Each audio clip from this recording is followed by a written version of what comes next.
Aku tak pernah tengok Jackie Chan berlakon dan bawa watak sesedih ni, man. Aku sampai menangis masa aku tengok filem ni. Filem Unexpected Family mengisahkan tentang seorang lelaki tua yang menghidap masalah demensia, mula hilang ingatan, dan watak ni dibawa oleh Jackie Chan sendiri, watak lelaki tua. Satu hari datang seorang lelaki yang disangka anak dia sendiri yang dah lama tak pulang ke rumah. Tapi yang peliknya, hubungan diorang ni turut terkait dengan beberapa individu lain yang juga sangat rapat dengan lelaki tua ni. Dan mereka ni macam satu keluarga yang normal. Semua ni tak ada hubungan kekeluargaan langsung. Diorang semua orang luar. Tapi disebabkan lelaki tua ni, semua ni disatukan seperti keluarga sendiri. Sebab tu tajuk dia Unexpected Family.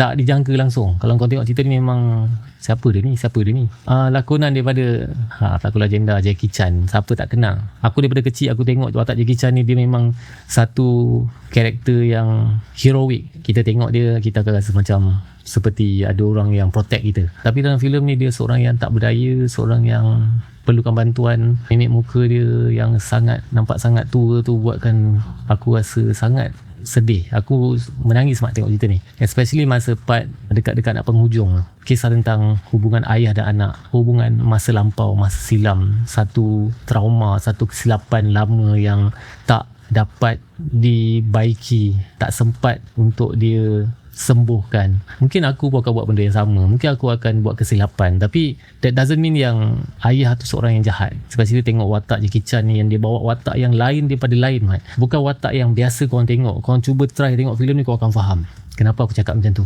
Aku tak pernah menangis tengok watak Jackie Chan. Tiba-tiba dalam filem ni aku boleh menangis tengok Jackie Chan. So filem Unexpected Family ni dah mula ditayangkan dekat program bermula 8 Januari 2026 hari tu. Dan rating aku untuk filem ni korang boleh tengok dekat website Kotak Nyaman. Dekat sana korang pun boleh bagi rating dan juga review untuk setiap filem ataupun series yang korang dah tonton. Adakah korang ready untuk tengok Jackie Chan melakukan watak yang bukan seperti yang kita tonton sebelum ni? Cuba komen kat bawah. Nyaman.